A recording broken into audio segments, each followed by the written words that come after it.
Good evening, and thank you for tuning in to our sixth form parents event. We've done these events in the past, and we've done them with a live audience a couple of times, and this is the first time we've done it online. I hope that in the coming months and years, we're able to catch up in person. Fingers crossed. This evening, we want to cover things that are specific to your daughter or your son's pathway. We're going to introduce you to Go for School system, where you'll be able to see all of your daughter or son's feedback from their teachers, any house points they may get, their attendance, and once we've done our first assessment cycle, you'll see their outcomes as well. Your pathway lead will tell you about expectations, demands, and assessments for the particular pathway. And you'll also hear about our assessment round and how we'll report back to you as parents and carers. I want to start by saying thank you for choosing Scott College. I hope you feel you've made the right decision. I need you to know from our perspective and the performance of your children so far, we're absolutely certain they've made the right decision. The quality of their engagement has been outstanding, and it's good to see lots of teachers who have been to see me to say how well our new students have settled in, along with the students who have moved into the sixth form from Scott College. And that's pretty amazing, considering that many schools were not operating, and certainly not operating full timetables between March and July, and then students started with us in September. So I'm going to hand over to Mr. Creswell at this point, who's going to tell you about Go for Schools. Thank you. Hello, Mr. Creswell here. I'm going to show you through one of the systems we use. It's called Go for Schools, and it is the way that we would communicate with you some of the information and data around your young person so that you can see in real time how they're doing, how their attendance is, and those kind of things. So I'm going to present my screen so that you can see what it looks like, how to log in, and what features of it you would be able to use. So really, it's going to be great for looking at your young person's attendance. It's going to be good for looking at their attainment and for their behavior. So those are really the three big ones, as well as finding some information out about their day. So, for example, if you want to know what their timetable is, you could do that via Go for Schools. Good. So first of all, I will show you how to get there. So if you Google Go for Schools, it's with the number 4. Schools. And it's Go for Schools. And you're going to enter it as a parent. So you go on this one here. And if you have used it previously because your young person came to us in for GCSE, then it's the same one. You could just log in with your same email address and password. If you've forgotten your password, obviously hit forgotten password and it will send you an email to the account, to the email address that we have on your account. If you're a new user, so either a new student to us in year 12 or a new student to us in year 9, for everybody in year 9, you will be a new student, new first-time user. So you're just going to click on first-time user and enter an email address. Now, at this point, if we don't have an email address for you, this won't work. So I think there's a few students left who we don't have the email addresses for. And if that is the case, can you please email the name of the student, the name of the contact details of the parent. So for example, for me, it would be my little boy's called Jude. So it'd be Jude Creswell. And then I would say from Tim Creswell, and then which is my name. And then I would put the email address that I want to use for this account. You can add others later and other parents later. So if you want 2 parents' email addresses on there and 2 logins, then you can do that. But we just need an email address of a parent to attach to an account. So if you email that to reception@scottcollege.co.uk with the subject title Go for Schools. So just to reception@scottcollege.co.uk with the email tag Go for Schools, and then just email us your email address, name of the student, and name of the parent. You click on new password and then follow it through. It's pretty simple to do. If you've been on any websites ever, it works in a very similar way. That will then give you, and I've got a student here whose information I have asked her permission that I may use. So she's called Eden. She's in our year 12 class. She's one of our prefects. And she said that it was fine if I showed hers as a demonstration. So this is very similar. So I can obviously, as a teacher, I can see slightly more things, but it's very similar to what you'd see as a parent. So I can see some of their at a glance their data. So Eden takes biology, chemistry, maths, and psychology.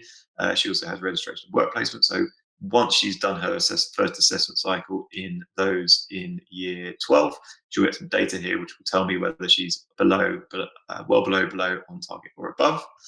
I can see here at a glance her overall attendance is 100%, so she's been in every session she's needed to be in. This is her registration group, and she has had 130 positive points. As I scroll down, then you can see that this is a sort of a bit of a flight map of her qualifications as she's gone on. This one's probably quite an important one for if you want to know what your young person's got. So we print them at the beginning of the year, but there are ever so slight changes across the first couple of weeks as we change into sort of go from September, October. Some students might drop subjects, and some students might pick them up. So you can see all of that timetable all in one place there for Eden. So that's really useful. And as you go down, my child just started crying in the background. As you go down, you can see her teachers. You can see what she got for each of those things. You will be able to see her targets. You will be able to see her attendance, authorized or otherwise. And then from a behavior point of view, you can see the events as they happen. So as Mr. Simpson put this on Friday the 9th of October, she was received the Gold Award. You would have seen that appear. So if you check Go for Schools reasonably regularly, you can see those positive appear. Now from a year 9 point of view as well, because year 12 wouldn't have so many, although year 12 you can check if for your young person if their homework's not gone on, and they might have be given an amber warning or just a mark on here with saying that they haven't completed their homework. But for year 9, you can analyze, you can have a look at when they're receiving bronze and silver and gold awards, which is our house point system, or when they would be receiving ambers and what for. So if you click into the event, it will tell you. The teachers always write a little bit in there. What I would normally write, so if this was me giving Eden the gold award, I would normally write a little comment in there about why I'd have given it to her. So if you click in through those, you would be able to go and find out a little bit more information about Eden's achievements and why the teacher felt that she deserved a bronze, silver, or a gold award. So that's Go for Schools. If you have any issues at all with Go for Schools, please feel free to either email reception, which is reception@scottcollege.co.uk, or myself, and we will be able to help you out with those, either to get you logged in or to explain any of the features of that. Have a wonderful rest of your evening, and I hope that was informative. Hello, welcome to the parents event for year 12s. I'd like to introduce myself. My name is Miss Hefford, and I am Head of Pathway for Health Sciences. Email address is there if you need to contact me at any point throughout this. So for the Health Sciences pathway, we deliver the BTEC Extended Diploma in Health and Social Care, and we follow the Health Studies route within this course. The course is equivalent to 3 A-levels. So it's a full-time 2-year course with an example of their final grade would look something like DDM, and that would indicate a distinction merit. So as you can see, that is giving you 3 distinct grades equivalent to the grades you would see if you had A-levels, but under the BTEC grade system. Of the units delivered, which are 13 in total across year 12 and 13, 8 of those are mandatory, set by the BTEC awarding body, and of those 4 are external.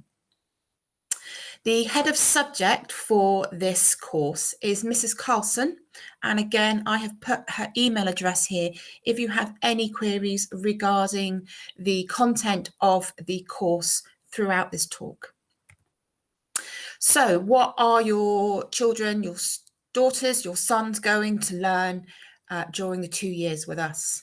The 8 mandatory units, as you can see, are there on the left. And they have 4 exam units, which are not quite like normal exams. We have an opportunity to sit them in the January and an opportunity to resit the exam in the June of the same year if you would like to improve your grade. So it's really good with BTEC that they have 2 bites of the apple to get the best grade they can, and it will always be their best grade will be put on their final list of qualifications. So there are the 8 units: human lifespan development, working in health and social care, anatomy and physiology for health and social care, inquiries into current research in health and social care. We've got meeting individual care and support needs, work experience in health and social care, principles of safe practice, and promoting public health. Now, Mrs. Carlson has picked 5 other units that allow us to really create a course that's going to be fit for purpose to move on either into employment, apprenticeship, or moving on to university. So it's a mix of science and health and social care units. So we've got physiological disorders, microbiology for health science, caring for individuals with dementia, nutritional health, and health psychology. And these units will be covered throughout the 2 years of Year 12 and Year 13. So just to give you an idea of deadlines up to January, it's very difficult to give you deadlines throughout the year, as we are able to move deadlines in meeting with the needs of the students. So as you can see, our units are broken up into tasks, and in most cases it's 3 tasks per unit, and they must complete all the tasks to pass the unit. And they again get 2 hand-in dates, a bit like the exams, for each task to allow them to really improve their work and get the best they can for the unit grade. So we've got some hand-in dates coming up just after half term for Unit 7. And then we've also got dates coming up into January, as this is allowing them time to retake it over the Christmas period, and then when we return, hand it in then. So just wanted to chat about the timetable. The course is a full-time course, but we deliver it over 3 days. And this allows us to have a placement day, which is for Year 12s on the Tuesday. And then on the Wednesday is an independent study day. This is not a day where they can go out and enjoy themselves or actually work. Our expectation for the study day is to actually do coursework or revision over these 2 days at the moment, as we're unable to offer work placements in the current climate. We are looking at availability for those that want to do some independent study coming in on a Wednesday after half term.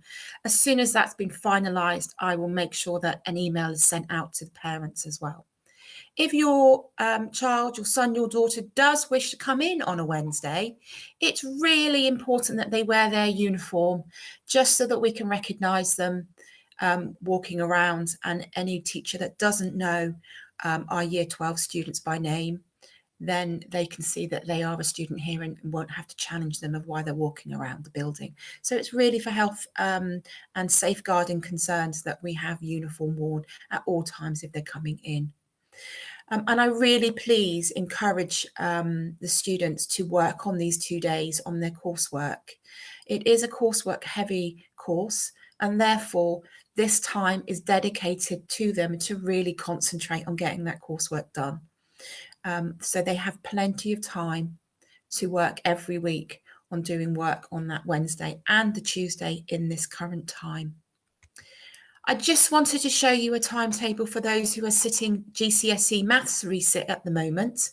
And we have 3 Period 1 lessons that they need to be in for. That's a Monday, a Thursday, and a Friday.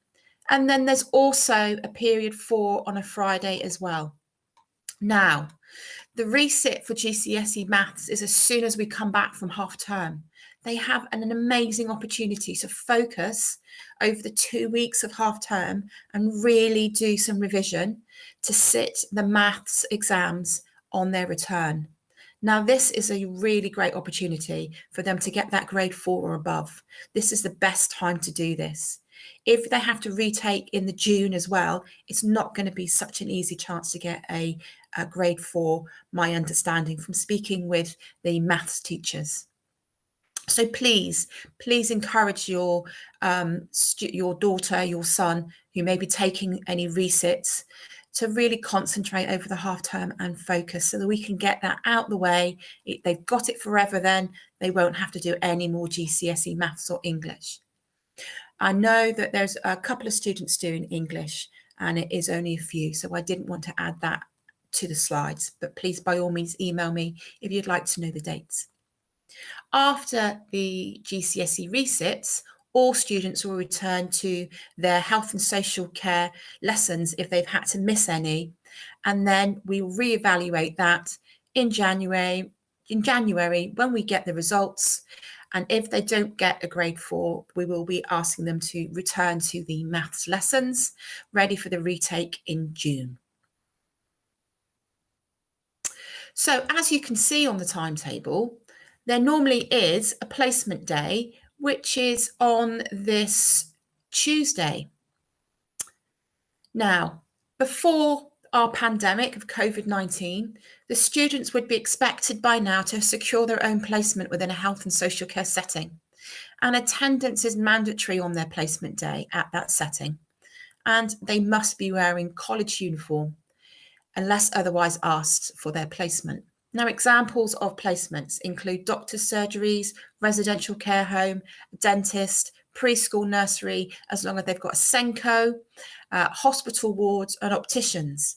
Now, we recognise at the moment it's not possible to be asking to volunteer in places where there are vulnerable groups to reduce the risk of COVID-19 coronavirus transmission. However, we are looking at different ways to do some voluntary work to support their growth in their development of social skills or communication skills.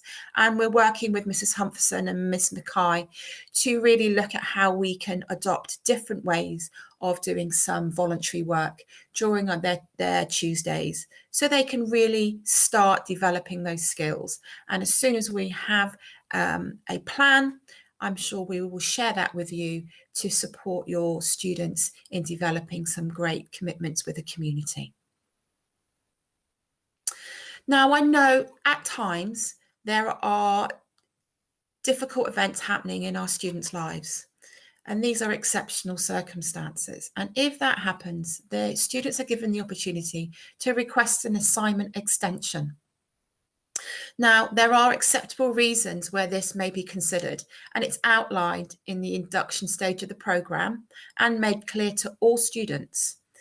What this really means is, should a request be made using the extension form, which we email to a student if they ask whether they can have an extension, there is information again on that form that details what is an acceptable exceptional circumstance. Now, this form must be filled in prior to that first submission date, and evidence must be produced by the student of the work completed so far. Such requests will be reviewed by the subject leader for consideration, and a request does not mean it will automatically be granted. And this follows the BTEC guidelines for extensions. And if granted a new submission date, then this will be given, and the maximum extension period will be 5 working days, okay, or a week in terms of 2 weekend days. And if you're unsure about that, please email Mrs. Carlson, who can help you with the understanding of this extension request. Now, attendance, we know, equals success in the college. A student with good attendance above 95% is someone who is really looking to succeed. And this is a government benchmark for good attendance for many reasons. We know that attending puts them into good routines, allows them to build resilience, allows them to develop as an individual with their skills for studying, ready for their next step, whether it's apprenticeships, whether it's work, whether it's moving on to university. So we know that if you look at a student who's dropped to 90% attendance, they're missing a day of school every 2 weeks and 80% a day every week. Now, this is a really significant loss of learning for our students. And that means that their aspirations are going to be affected in that final outcome. But I really want to congratulate all our students in the fact that for year 12 since September, we're running at 95% attendance, which is fantastic considering our current climate with students having to be off school due to reasons to do with family being ill and so forth. So thank you very much for really encouraging our students to be in every day. It's amazing for the first term. And just so that you know that we do ask whether they're in year 12 or moving on to year 13 next year, we still require a parent or guardian to email or call in for each day of absence. Now, they can do this in 3 ways. We can use the absence email, which is on the screen.